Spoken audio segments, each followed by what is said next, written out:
Hello, today I'm in Volkswagen Tiguan. In this video I'll show you how to play music from smartphone via car's system. This procedure is a bit tricky. Firstly, let's go to menu and setup. Find Bluetooth audio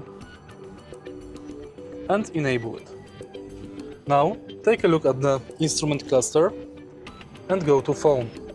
Firstly, you have to connect your smartphone with car via Bluetooth, and next go to menu. Go to Bluetooth and go to media player. Find search,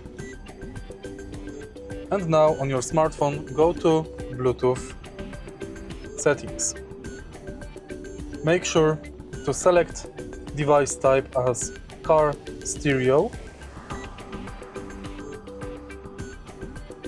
As you can see, your smartphone has been found, selected, and now in media you can select Bluetooth audio.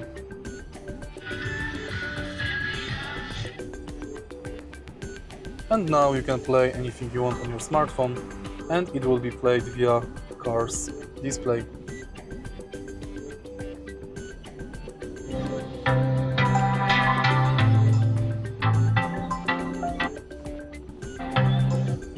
If you find this video helpful, please leave like, comment and subscribe.